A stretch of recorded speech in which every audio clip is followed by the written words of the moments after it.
Good morning students. हम लोग पढ़ रहे थे चुनावी राजनीति।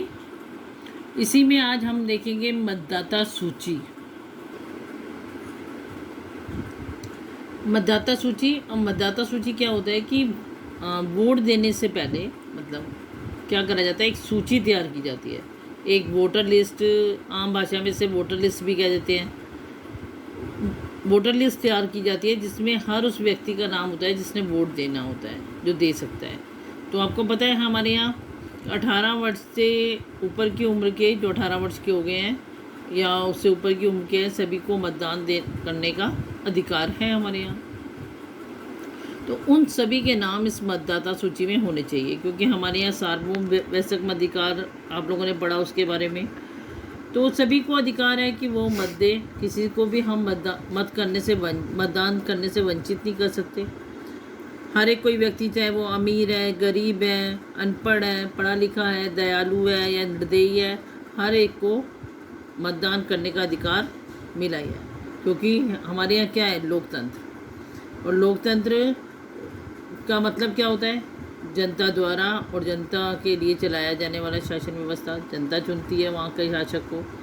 तो अगर जनता ने ही शासक को चुनना है तो उसे मतदान करने का अधिकार होना ही चाहिए। हमारे यहाँ किसी भी व्यक्ति को मत देने से वंचित नहीं किया जाता। सिर्फ अपराधी है या दिमागी असंतुलन वाला है, उन लोगों को ही वोट के अधिकार से वंचित किया जाता है। कि अगर उसमें दिमाग नहीं है या बहुत बड़ा अपराध उसने किया हुआ है तो हम तब हम कहते हैं कि ये क्या वोट करेगा, या दिमागी तौर पर दिमाग ही नहीं है उसके अंदर तो ये क्या वोट करेगा। ये भी काफ़ी ख़ास स्थितियों में ऐसा किया जाता है कि उन लोगों को वंचित कर दिया जाता है कि वो वोट नहीं दे सकते। बाकी सभी का नाम मतदाता सूची में अंकित कर दिया जाता है। तो ये कब किया जाता है? ये चुनाव से 2-3 महीने पहले से ही काम शुरू हो जाता है कि जो भी नए नाम होते हैं, अब आपको पता है 5 वर्ष बाद चुनाव होते हैं। अब 5 वर्ष के अंदर बहुत बदलाव आ जाते हैं। जो पहले 18 वर्ष के नहीं थे, 5 वर्ष के बाद हो सकता है कि बहुत से लोग, हो क्या सकता है, हो ही जाता है कि बहुत से लोग 18 वर्ष के हो गए, या बहुत से लोगों की मृत्यु हो गई, या बहुत से लोग उस क्षेत्र को छोड़कर चले गए, कहीं और से बस गए जाके।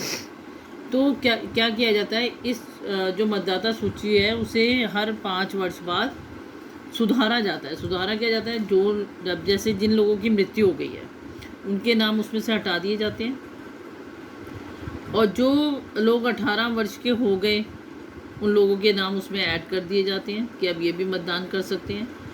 और जो लोग उस क्षेत्र को छोड़ के चले गए हैं उनके नाम भी उसमें से काट दिए जाते हैं उस सूची में से।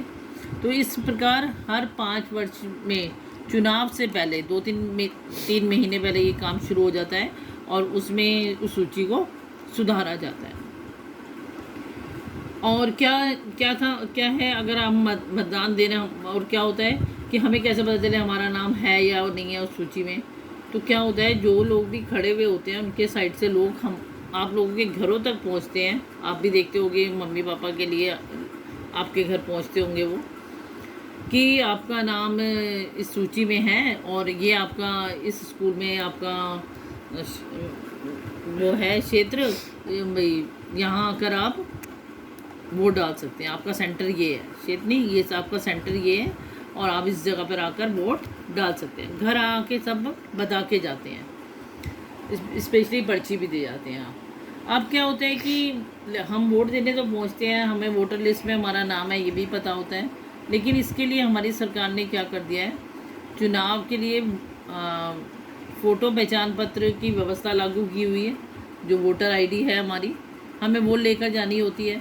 अब मान लो कि हमारे घर बता तो दिया गया कि हमारा मतदाता सूची में नाम है, ठीक है। जब हम वोट देने जाएंगे तो उन्हें कैसे पता है कि अब जैसे मनीष नाम के व्यक्ति का आया या राहुल नाम के व्यक्ति का आया या समझ लो ज्योति नाम से ही आ गया, तो पता कैसे चलेगा कि मैं ही ज्योति हूँ? तो उसके लिए मुझे क्या करना होगा, जब मैं मतदान करने जाऊँगी तो मुझे अपने साथ वोटर आई कार्ड लेकर जाना पड़ेगा, यानी फ़ोटो पहचान पत्र लेकर जाना होगा, जिससे कि पहचान हो सके कि मैं ही वही व्यक्ति हूँ। अब कुछ लोगों के पास वोटर आई कार्ड नहीं है, तो इसलिए क्या करा गया है वो अपना राशन कार्ड लेके या ड्राइविंग लाइसेंस लेकर भी वहाँ पर जा सकते हैं वोट डालने के लिए।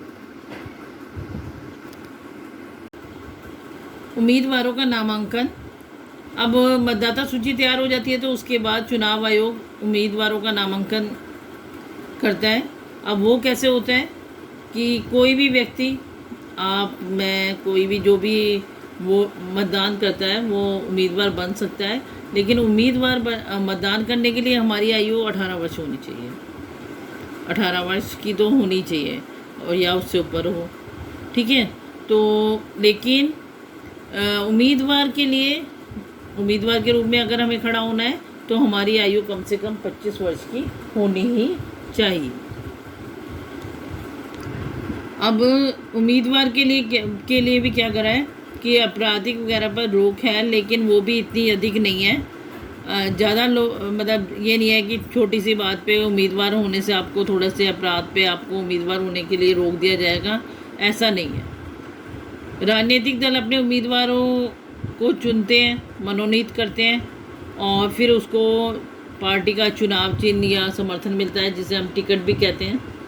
आम बोलचाल की भाषा में हम कहते हैं कि टिकट मिल गया इसको, ठीक है। तो वो टिकट मिल जाता है और चुनाव लड़ने के इच्छुक हर उम्मीदवार को एक नामांकन पत्र भरना पड़ता है। एक नामांकन पत्र भरना पड़ता है और कुछ रकम जमानत के रूप में जमा करनी पड़ती है। अब क्या करना पड़ता है इसमें कि मतलब एक फॉर्म फिल करना पड़ेगा, उसमें अपना नाम वाम सब भरना पड़ेगा, फिल करना पड़ेगा और उसके साथ कुछ रकम भी जमा करानी पड़ेगी अपने जमानत के रूप में। और सर्वोच्च न्यायालय ने तो अब एक और घोषणा पत्र निकाला हुआ है, जिसे भरवाने की प्रणाली शुरू की है। तो इसमें क्या करना होता है कि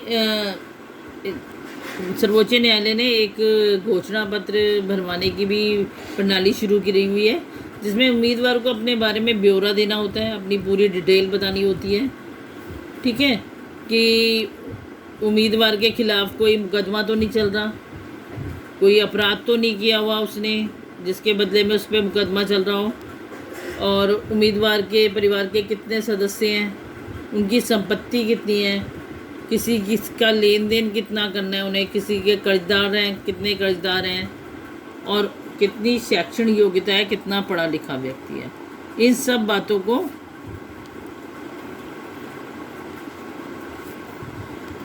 बातों को ध्यान में रखते हुए